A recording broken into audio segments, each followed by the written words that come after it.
जय हिंद। मैं विक्रम, स्वागत है आपके अपने मॉडर्न कंप्यूटर इंस्टीट्यूट के यूट्यूब चैनल में। आज के इस क्लास में हम सभी सीखेंगे माइक्रोसॉफ्ट ऑफिस वर्ड के इंसर्ट टैब के अंदर लेआउट टैब के बारे में। ठीक है, सबसे पहले माइक्रोसॉफ्ट ऑफिस वर्ड ओपन कर लेते हैं। जैसे कि हमने माइक्रोसॉफ्ट ऑफिस वर्ड ओपन कर लिया है, अब आपको एक ब्लैंक डॉक्यूमेंट क्रिएट करना है। ब्लैंक डॉक्यूमेंट क्रिएट करने के बाद आपको इंसर्ट टैब के अंदर आना है। ठीक है, अब देखिए उसके बाद आपको एक टेबल ड्रॉ कर लेना है। टेबल ड्रॉ इसलिए कर लेना है कि जब तक आप एक टेबल ड्रॉ नहीं करेंगे तब तक आपको टेबल डिजाइन और लेआउट टैब ये दो ऑप्शंस आपको शो नहीं करेगा। ठीक है, तो सबसे पहले हम टेबल ड्रॉ कर लेते हैं। अगर आप लोग को टेबल ड्रॉ करने के लिए नहीं आता है या फिर आप लोग नहीं जानते हैं तो आप हमारे चैनल के प्लेलिस्ट में जा करके देख सकते हैं। ठीक है, तो हमने वहां पर टेबल ड्रॉ का फुल्ली प्रोसेस वीडियो क्लास दिया हुआ है, वहां से आप देख सकते हैं जा करके। तो सबसे पहले एक टेबल हम ड्रॉ कर लेते हैं। ठीक है, तो हमने पहले से टेबल ड्रॉ करके रखे हैं, उसमें कुछ डेटा को फिल करके रखे हैं। ठीक है, उसको हम पेस्ट कर लेते हैं, कॉपी करके रखे हुए थे पहले से। देखिए हमने एक डेटा एंट्री कर रखा है, ठीक ना, टेबल के अंदर। अभी भी देखिए मेरा टेबल इंसर्ट है पेज के अंदर। ठीक है, टेबल ड्रॉ है यानी, फिर भी आपका ये देखिए दो ऑप्शन शो नहीं कर रहा है, टेबल डिजाइन और लेआउट। ठीक है, ये तभी शो करेगा कि आपका कर्सर जो है टेबल के अंदर रहना चाहिए। अभी मेरा कर्सर टेबल के बाहर है। ठीक है, देखिए अब कर्सर को हम टेबल के अंदर क्लिक करते हैं। जैसे ही हमने कर्सर को टेबल के अंदर क्लिक किया, अभी आपका ये दोनों ऑप्शन शो करने लगा। ठीक है, एक टेबल डिजाइन का और एक लेआउट टैब का। ठीक है, अगर आप लोग टेबल डिजाइन के बारे में भी नहीं जानते हैं तो इसके पिछले क्लास में हमने बता रखे हैं। ठीक ना, आप हमारे चैनल के प्ले लिस्ट में जा करके वहां से देख सकते हैं। इसका फुल्ली प्रोसेस क्लास आपको वहां प्रोवाइड हो जाएगा। ठीक है, हम मैंने पहले से डाल कर रखा हुआ, और इस वीडियो के लिंक में भी दे देंगे डिस्क्रिप्शन में, आप जाकर चेकआउट कर लीजिएगा, वहां से आपको मिल जाएगा। ठीक है, तो आज हम लेआउट टैब के बारे में सीखेंगे। चलते हैं लेआउट टैब में। लेआउट टैब में जैसे ही क्लिक करेंगे उसके बाद लेआउट टैब में आपको पहला ऑप्शन मिलेगा टेबल ग्रुप का। ठीक है, टेबल ग्रुप में भी आपका पहला ऑप्शन है सिलेक्ट का। सिलेक्ट में जैसे आप क्लिक करेंगे तो आपको चार ऑप्शन देखने को मिलेगा, select cell, select column, select row और सिलेक्ट टेबल। ठीक है, तो चारों ऑप्शंस के बारे में एक एक करके हम सीखते हैं। ठीक है, सबसे पहला है मेरा सिलेक्ट सेल। सिलेक्ट सेल करने के लिए सीखेंगे। ठीक है, सेल सेल को किस तरह सिलेक्ट किया जाता है। जैसे देखिए अभी मेरा प्रोडक्ट नेम वाले ये सेल होता है। पहले आप लोग जान लीजिए सेल क्या होता है, कॉलम क्या होता है, रॉ क्या होता है। ठीक है, जैसे देखिए ये आपका एक पूरा टेबल है। ठीक है, ठीक है, इस टेबल के अंदर जितना भी बॉक्स है, एक बॉक्स एक सेल कहलाता है। ठीक है, या फिर रॉ, ये जो रॉ देखिए, रॉ आपको हम हाईलाइट करके दिखा रहे हैं, ये पूरा लाइन यानी प्रोडक्ट नेम से लेकर के ये टोटल प्राइस तक ये जो पूरा लाइन है। ठीक है, ये आपका रॉ कहलाता है।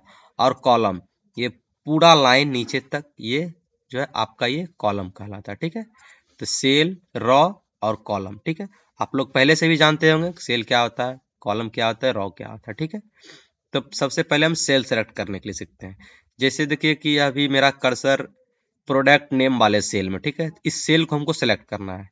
इस सेल को सेलेक्ट करने के लिए आपका कर्सर आपका कर्सर उस सेल में रहना चाहिए जिस सेल को आपको सेलेक्ट करना है। जैसे मेरा कर्सर अभी देखिए प्रोडक्ट नेम वाले सेल में। अब आपको यहाँ सेलेक्ट का ऑप्शन में क्लिक करना है, आपको पहला ऑप्शन मिलेगा सेलेक्ट सेल का। ठीक है, सेलेक्ट सेल पर जैसे हम क्लिक करेंगे आपका सेल देखिए सेलेक्ट हो चुका है। ठीक है, अब अगला ऑप्शन इसमें है मेरा सेलेक्ट कॉलम का। अगर पूरे कॉलम को सेलेक्ट करना है, जैसे प्रोडक्ट नेम वाले कॉलम है, इस कॉलम को पूरे को सेलेक्ट करना। ठीक है, तो इस कॉलम के अंदर किसी भी सेल में कर्सर रखेंगे, उसके बाद सेलेक्ट का ऑप्शन में अगर सेलेक्ट कॉलम करेंगे तो ये कॉलम आपका सेलेक्ट हो जाएगा। ठीक है, अब अगला ऑप्शन है रॉ का। ठीक है, ठीक है, अगर हमको रॉ सेलेक्ट करना है, जैसे मदरबोर्ड का ये डाटा है मेरा। ठीक है, मदरबोर्ड का डाटा है, इस पूरे रॉ को सेलेक्ट करना। ठीक है, इस रॉ के किसी एक सेल में कर्सर रखें, जैसे लास्ट वाले सेल में कर्सर रखते हैं, उसके बाद सेलेक्ट रॉ करेंगे, देखिए आपका ये रॉ पूरा सेलेक्ट हो जाएगा। ठीक है, अब अगला ऑप्शन है आपका इसमें सेलेक्ट टेबल का। ठीक है, अगर पूरे टेबल को आपको सेलेक्ट करना है, पूरे टेबल के अंदर किसी एक सेल में आपका कर्सर रहना चाहिए, उसके बाद आपको सेलेक्ट ऑप्शन में आना है। सेलेक्ट ऑप्शन में आने के बाद आपको सेलेक्ट टेबल पे क्लिक करना है, आपका ये टेबल सेलेक्ट हो जाएगा। ठीक है, ये हुआ आपका टेबल सेलेक्ट करने का तरीका। अब हम माउस के जरिए आपको सेलेक्ट करने के लिए बता रहे हैं, ठीक है, आसान तरीका रहेगा आपको, ठीक है। जैसे मान लीजिए ये प्रोडक्ट नेम का सेल है, इसको सेलेक्ट करना, ठीक है। तो सेलेक्ट करने के लिए क्या करेंगे, इस सेल में आएंगे और लेफ्ट क्लिक दबा करके रखेंगे और इस तरह से ड्रैग कर लेना है, तो ये आपका सेल सेलेक्ट हो जाएगा, ठीक है। अगर पूरा कॉलम सेलेक्ट करना है तो इस तरह से कर्सर रखेंगे कॉलम के अंदर और लेफ्ट क्लिक दबा करके इस तरह से ड्रैग कर लेंगे, सेलेक्ट हो जाएगा, ठीक है। या फिर जैसे पूरा रॉ हमको सेलेक्ट करना है तो रॉ आप इस तरह से लेफ्ट क्लिक दबा के ड्रैग करके भी कर सकते हैं, या फिर आप टेबल के लेफ्ट साइड में आएंगे और जिस भी रॉ को सेलेक्ट करना है उसके सामने आप आएंगे, आपका कर्सर देखिए राइट की ओर झुका हुआ मिलेगा, ठीक है। एक लेफ्ट क्लिक यानी सिंगल क्लिक करेंगे आपका पूरा कॉलम सेलेक्ट हो जाएगा, ठीक है। अगर आपको मल्टीपल रॉ या मल्टीपल कॉलम सेलेक्ट करना है तो आपको क्या करना पड़ेगा, ठीक है। उसके लिए आपको अपने कीबोर्ड से कंट्रोल बटन दबा करके रखना है और लेफ्ट क्लिक दबा करना है, इस तरह से सिंगल क्लिक करेंगे आपका ये सिलेक्ट हो जाएगा, ठीक है, रॉ मल्टीपल रॉ। अगर आपको कॉलम मल्टीपल कॉलम सेलेक्ट करना है तो क्या करेंगे, जैसे आप देखिए कर्सर जैसे ऊपर की ओर लेकर आए आपका देखिए एक नीचे की ओर झुका हुआ कर्सर बन रहा है, ठीक है। ये आपका सिलेक्टिंग पॉइंटर होता है, ठीक है। आपको पहले एक सिंगल क्लिक से नहीं लेफ्ट क्लिक दबा करके सिलेक्ट कर लेना है, उसके बाद कीबोर्ड से आपको कंट्रोल बटन प्रेस करना है, उसके बाद इस तरह से क्लिक करके मल्टीपल कॉलम सेलेक्ट कर सकते हैं, ठीक है। अगर आप मल्टीपल सेल सेलेक्ट करना चाहते हैं, ठीक है, तो सेल भी आप सेलेक्ट कर सकते हैं। देखिए अभी आपका कर्सर किस तरह का है, आई टाइप का कर्सर है यानी टेक्स्ट कर्सर है। जैसे ही सेल के लेफ्ट साइड में कर्सर हम लेकर, देखिए ये सेल यहाँ से यहाँ तक सेल है, देखिए सेल के जैसे लेफ्ट साइड में कर्सर लेकर आएंगे, देखिए कर्सर मेरा किस टाइप का, एरो टाइप का ब्लैक एरो बन रहा है, ठीक है, और राइट साइड झुका हुआ बन रहा है, ठीक है। ये मेरा होता है सिलेक्टिंग पॉइंटर कहलाता है, ठीक है। अब पहले एक सिलेक्ट कर लेंगे, उसके बाद कीबोर्ड से कंट्रोल बटन दबाएंगे और उसके बाद इस तरह से मल्टीपल सेलेक्ट कर लेंगे अपने रिक्वायरमेंट के अनुसार, जिस तरह से आपको सेलेक्ट करना है, ठीक है। तो ये हुआ सेलेक्ट करने के लिए फुल्ली प्रोसेस, आपको समझ में आ गया होगा, ठीक है। अब अगला है हमारा व्यू ग्रिड लाइन, ठीक है। तो व्यू ग्रिड लाइन समझने के लिए आपको टेबल ड्रॉ या फिर इरेजर का यूज करना पड़ेगा, तभी आपको समझ में आएगा, ठीक है। अभी देखिए जैसे ही हम टेबल ड्रॉ पे क्लिक करेंगे या फिर इस पे इरेजर पे, तभी व्यू ग्रिड लाइन भी आपका हाईलाइट हो जाएगा, ठीक है। अभी देखिए हाईलाइट नहीं ना है, जैसे हम देखिए टेबल ड्रॉ पे क्लिक करेंगे, देखिए आपका ये हाईलाइट हो गया, या फिर इरेजर पे भी क्लिक करेंगे तो आपका ऑप्शन हाईलाइट रहेगा, ठीक। तो सबसे पहले एक टेबल ड्रॉ कर लेते हैं, ठीक है। ड्रॉ टेबल पे क्लिक किए, देखिए पेंसिल का आकार का आपका कर्सर बन चुका है, ठीक है। उसके बाद हम ड्रॉ कर लेते हैं। अभी देखिए आपको एक डॉट डॉट लाइन में पूरा दिख रहा होगा चारों साइड, है ना, डॉट डॉट, यही होता है हमारा ग्रिड लाइन, ठीक है। अभी देखिए आप पहले हम एक टेबल ड्रॉ कर लेते हैं, उसके बाद आपको हम दिखाएंगे ग्रिड लाइन क्या होता है अच्छी तरीका से इरेज करके, यानी टेबल को मिटा करके दिखाएंगे। टेबल को जैसे हम इरेज करेंगे आपको ग्रिड लाइन वहां दिखेगा, इस तरह से टेबल हमने ड्रॉ कर लिया, ठीक है। अब इरेजर का यूज करते हैं, इरेजर पे क्लिक करेंगे, ठीक है। अब देखिए इरेज करते हैं, टेबल को मिटाते, देखिए हम ये मिटा रहे हैं, आपको एक डॉट डॉट लाइन में दिख रहा होगा, दिख रहा है डॉट डॉट लाइन में, तो यही होता है हमारा ग्रिड लाइन, ठीक है। तो समझ चुके हैं ग्रिड लाइन क्या होता है। इरेजर से आप क्या कर सकते हैं, इरेज से अपने टेबल को आप इरेज कर सकते हैं, मिटा सकते हैं, ठीक है। और टेबल ड्रॉ के बारे में हम पिछले क्लास में भी सीखे हुए हैं और यहाँ भी बता दिए किस तरह से आपको टेबल को ड्रॉ करना है अपने अनुसार से, ठीक है। अब अगला ऑप्शन इसमें बचा हुआ है मेरा प्रॉपर्टीज का। जैसे प्रॉपर्टीज पे आप क्लिक करेंगे आपको टेबल प्रॉपर्टीज का इतना सारा ऑप्शन देखने को मिलेगा, ठीक है।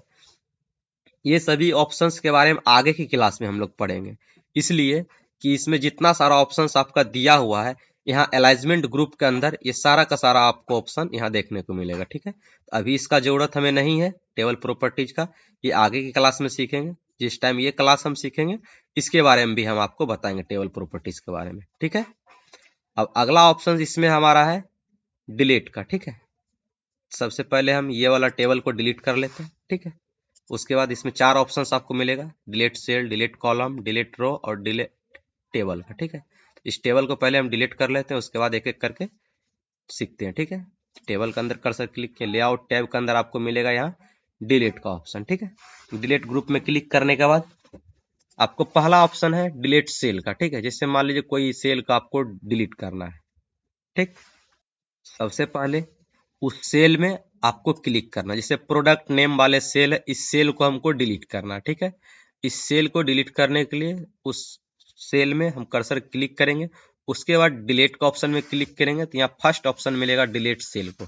जैसे ही डिलीट सेल पे हम क्लिक करेंगे तो आपको एक ऑप्शन पूछेगा शिफ्ट सेल लेफ्ट, यानी अगर आप ये सेल को डिलीट करेंगे प्रोडक्ट नेम वाले, इस रो में आपका 3 सेल बच जाएगा, एक क्वांटिटी का, एक प्राइस रेट का और एक टोटल प्राइस का, ठीक है। तो तीनों सेल को क्या करेगा, शिफ्ट साइड में, इसको लेफ्ट साइड में शिफ्ट कर देगा, ठीक है। जैसे हम ओके करेंगे देखिए शिफ्ट कर देगा तीनों को लेफ्ट साइड में, देखिए शिफ्ट कर दिया ना। फिर से पहले की तरह वापस ला लेते हैं कंट्रोल जेड से अंडू, ठीक है, आ गया। अब अगला ऑप्शन इसमें हमारा है डिलीट कॉलम का। जैसे मान लीजिए क्वांटिटी वाला कॉलम, इस कॉलम को डिलीट करना है, तो इस कॉलम के अंदर किसी भी सेल में हम कर्सर रखेंगे, उसके बाद डिलीट का ऑप्शन में आएंगे, उसके बाद यहाँ से डिलीट कॉलम करेंगे, ये कॉलम आपका डिलीट हो जाएगा, क्वांटिटी वाला नाम डिलीट हो गया। फिर से वापस ला लेते हैं, अंडू कर लेते हैं कंट्रोल जेड, ठीक है, पहले की तरह हो गया टेबल मेरा। अब अगला ऑप्शन इसमें है मेरा डिलीट रो का। जैसे मान लीजिए मदरबोर्ड का डाटा मेरे पास है, इस डेटा का पूरे रो को इरेज करना यानी मिटाना, यहाँ से डिलीट करना हमको, ठीक है। तो इस रो में किसी एक सेल में कर्सर रखेंगे मदरबोर्ड वाले रो में, ठीक है। उसके बाद डिलीट के ऑप्शन में आएंगे और यहाँ से डिलीट रो कर देंगे, तो वो रो आपका डिलीट हो जाएगा मदरबोर्ड वाला, ठीक है। फिर से वापस ला लेते हैं कंट्रोल जेड, अंडू कर लेते हैं, ठीक है। अब अगला ऑप्शन है इसमें आपका डिलीट टेबल का। अगर आपको पूरे टेबल को डिलीट करना है, इस टेबल के अंदर कहीं भी आप कर्सर रखेंगे, उसके बाद डिलीट का ऑप्शन में आना है, ठीक है। डिलीट का ऑप्शन में आने के बाद लास्ट में आपको मिलेगा डिलीट टेबल, और यहाँ से डिलीट पे क्लिक करेंगे तो ये आपका डिलीट हो गया, ठीक है। तो फिर से कंट्रोल जेड करके वापस ला लेते हैं, ठीक है। आई होप ये वीडियो आप लोग अच्छी तरीके से समझ चुके हैं। अगर आपको कहीं भी प्रॉब्लम है तो आप हमको कमेंट करके बता सकते हैं, ठीक है। तो आई होप यह वीडियो आप लोगों को पसंद आया हो। अगर पसंद आया हो तो इस वीडियो को लाइक करें एंड हमारे चैनल को सब्सक्राइब करें और अपने दोस्तों के साथ शेयर करें। थैंक्स फॉर वॉचिंग, मिलते हैं नेक्स्ट क्लास में रॉ और कॉलम के साथ, ठीक है। Thank you.